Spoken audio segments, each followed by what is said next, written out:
Hello dear students, welcome to the chapter growing up as boys and girls. Unit 3 है, ये gender के बारे में बात करें। ये समोआ इन 1920s, हाउस वर्क की वैल्यू, वुमेन्स की वर्क इक्वलिटी, मेल इन मध्य प्रदेश इन 1960s, ये सब के बारे में। मेल फीमेल तो आपको पता है सोसाइटी में डिफरेंटली होते हैं।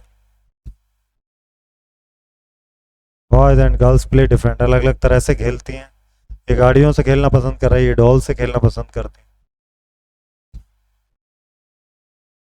Growing up in Samoa in 1920s, the Samoa Islands situated within vast archipelago in southern Pacific Ocean. Distinct way है nurturing children 1920s में था ये डॉक्यूमेंटेड स्टडीज किया। समोआ सोसाइटी का formal schooling was not customary for children at that time. उस समय जो formal education है वो जरूरी नहीं था कि बच्चों को दी जाए। Instead they acquired essential skills through practical learning from older sibling, adult से ही सीखते थे। फिशिंग बहुत बड़े पैमाने पे होती थी। यंग पीपल को एक्सटेंसिव फिशिंग एक्सपीडिशन किया उन लोगों ने।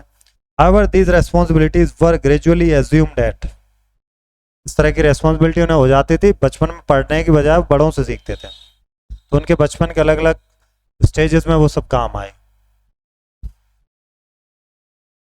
From the moment toddlers could walk, they were no longer solely cared for by their mothers or others। जब वो बड़े हो जाते फिर मम्मी पापा तो उतना देखभाल रखते नहीं, चलने लगते हो। Responsibility childcare often shifted to older siblings. Some as young as 5-6 years, both boys and girls took on the role of looking after younger siblings. अब बड़े भाई बहनों पे जिम्मेदारी आती, वो देखते हैं। Around the age of 9, boys typically joined older boys in learning outdoor tasks. 9 साल के होते होते बाहर के काम सीखने लगते, फिशिंग करना, कल्टीवेट करना, कोकोनट पाम। गर्ल्स दूसरे हाथ पर केयरिंग करती हैं अपने यंगर चिल्ड्रन की, टीनेज ईयर तक आते आते। By the age of 14, girls gain more freedom, participating in fishing trips, plantation work, acquiring skills such as basket weaving, basket बनना, ये सब वो सीखती हैं जब वो 14 साल की होती लड़कियां तब। Cooking was a communal activity in dedicated cooking houses, where boys were primarily responsible for the cooking process while girls assisted the preparation. और कुकिंग हाउसेज में बॉयज़ को रेस्पॉन्सिबिलिटी दी गई थी कुकिंग के लिए, गर्ल्स जो थी वो प्रिपेयर कर रही थी चीज़ें ओनली। अब अगर यहाँ बात करें एमपीज में 1960s की, तो समोआ की सिचुएशन थी। Coconut below reflect experiences from A small town in Madhya Pradesh 1960s। Starting from 6th grade, boys girls attend separate school, each designed distinctly. The girls school featured a central courtyard where they played shielded from the outside world for safety. तो वो एक बड़े 4 दीवारी में school बना था लड़कियों का, वो उसमें पढ़ती थी। बॉयज की बात करें तो इस तरह का कोई स्पेस नहीं था, लार्ज ओपन एरिया था उनके स्कूल्स में, बिल्डिंग थी। आफ्टर स्कूल हर इवनिंग में बॉयज जो है और लड़कियां एकदम गलियों में भर जाते थे, सैकड़ों, purposely making their way home, घर जाने के लिए। In contrast boy use the street for lautering, playing और टेस्टिंग बाइसिकल ट्रिक्स। लड़के जो है गलियों में भग जाते थे, साइकिल चलाने, बाइसिकल ट्रिक्स करने, खेलने कूदने। और गर्ल्स की बात करें तो street simply served as a route home, often walking in groups due to concern about teasing और harassment.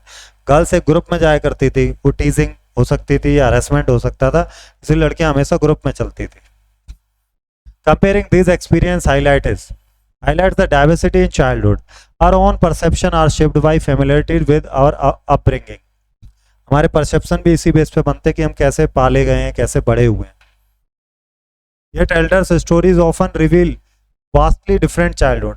Societal distinction between boys and girls are evident early on, even in toy choices. Toy choice में देखो, boys को car चाहिए, girls को dolls चाहिए, both being enjoyable. These toys subtly imply different features for boys and girls. Such distinction extend to clothing norm. कपड़ों में भी वही है। Preferred games, expected behaviors like girls speaking softly, boy displaying toughness. Boy थोड़ी toughness दिखाते, girls speaking softly.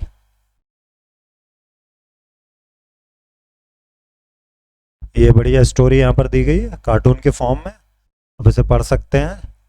क्या जसप्रीत कह रही हैं, oh that's the school bus, I have to drop them in honk honk, school bus का horn बज रहा है और ये जल्दी से पहुंचते हैं। अब बात करते हैं valuing housewife.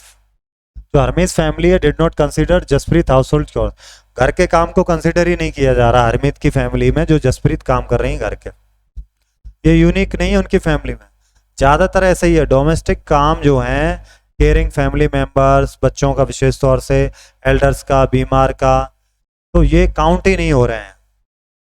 Often not acknowledge as work, it is assume to be inherent to women, ये मान लिया गया कि ये तो महिलाओं के ही काम है, वो महिलाएं करेंगी, तो इसलिए वो कोई पे नहीं किया जाता, अनपेड है, ये फ्री में काम कराया जाता महिलाओं से, इसलिए उनका जो वर्क है वो अंडर वैल्यू है सोसाइटी में। अब बात करते हैं लाइफ्स ऑफ डोमेस्टिक वर्कर्स। अब हाउसवाइफ अकेले तो काम करते नहीं, और भी लोग होते हैं। हरमिस मदर, डोमेस्टिक हेल्पर है इनका मंगला, वो भी काफ़ी काम करता है। अर्बन और सब अर्बन हाउस होल्ड में डोमेस्टिक वर्कर्स होते हैं, वो अलग अलग काम करते हैं, जैसे स्वीपिंग करने का, लॉन्ड्री धुलने का, डिश वॉशिंग करने का, कुकिंग का, बच्चों की देखभाल का, ऐसा घरों में होते हैं ना जिन्हें आई वगैरह भी बोलते हैं। Due to the undervaluation of domestic work wages are typically low, अब इतना कोई घर के काम को काम गिना नहीं जाता, इसलिए इन लोगों को रुपए भी कम ही दिए जाते हैं। Domestic workers day often start से dawn at may extend until late at, बिल्कुल सुबह सुबह एकदम सूरज जब निकलने ही वाला होता तब से काम शुरू करते हैं ये लोग, और रात तक काम करते हैं।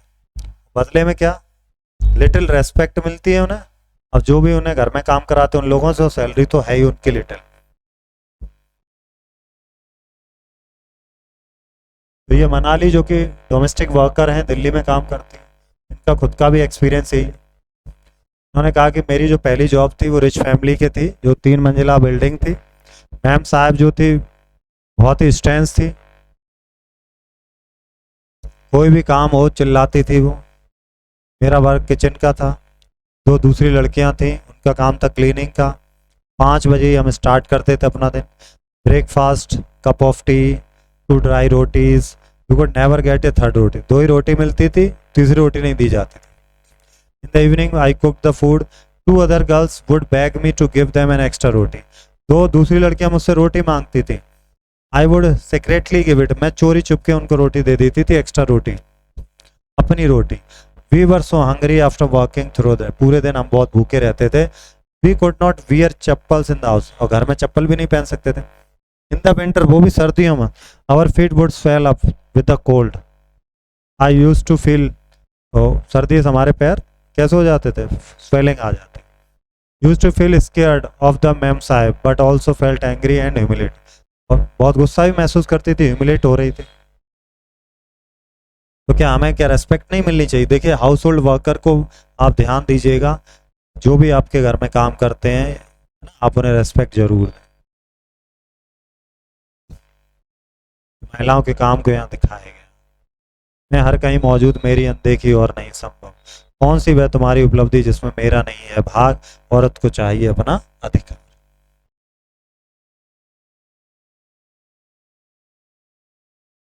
ये देखिए एक लिस्ट है, स्टेट है हरियाणा, विमेन पेड की जाती पर वीक 23, विमेन अनपेड है, ये काम करती हैं 30 घंटे, ये 23 घंटे काम करे जिन्हें पेड किया है। मैन का 38 घंटे है, अनपेड केवल 2 ही घंटे काम करता है हाउस वर्क। तमिलनाडु की बात करें तो 19 आवर्स काम करती है विमेन, और घरों में काम करती है 35 आवर्स, और ये तमिलनाडु में जो है 40 आवर्स काम करते हैं। बात करेंगे विमेन्स वर्क एंड इक्वलिटी। यार सी बात है, यहाँ पर एक इमेज देख सकते हैं, बढ़िया फिगर दिया, बच्चे भी खिलाना है, खाना भी बनाना है, गमला भी, बर्तन, कपड़े भी धुलने, झाड़ू भी लगानी है, हिसाब किताब भी करना, कपड़े बनना, सबको संभालना, केयर भी करनी है। तो ये सब आप देख सकते हैं, बहुत अच्छी इमेज यहाँ बनाई गई। The undervaluation of women's household and care giving work is not merely a personal और फैमिलियर इशू, ज़्यादा फैमिलियल इशू नहीं है, ना ही पर्सनल इशू रखा गया, हाउस वर्क को ज़्यादा कभी इसको इम्पोर्टेंस दी ही नहीं गई। Equality is a fundamental principle enshrined in our constitution, which prohibits discrimination based on gender. Despite this, gender inequality persists in reality. The government is committed to understanding the root cause and implementing measures to address these disparities. Government इस चीज को समझ रही है, लेकिन उसके लिए काम कर रही है। For instance, It acknowledges that women and girls disappropriately bear the burden of child care and house hold responsibility. जैसे कि पता है कि भाई जो महिलाएं होती हैं उनको चाइल्ड केयर हाउस रेस्पॉन्सिबिलिटी का काम ज़्यादा दिया जाता है। These societal norms significantly impact girls' access to education. Women's ability to work outside the home, घर के बाहर काम करना, उन्हें शिक्षा मिलना, इन सब पे इफेक्ट पड़ रहा है। Recognizing these challenges, the government has established Anganwadis or child care centers across various villages in the country.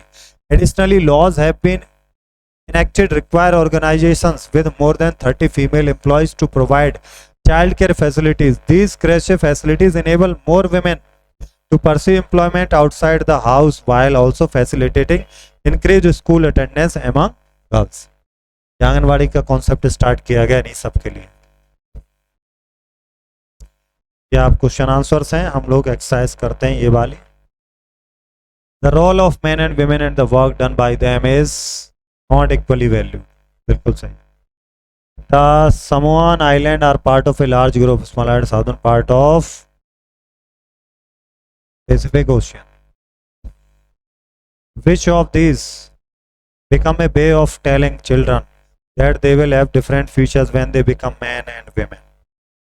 तो क्या उनके टॉयज मिलते हैं हम लोग नेक्स्ट चैप्टर। Thank you.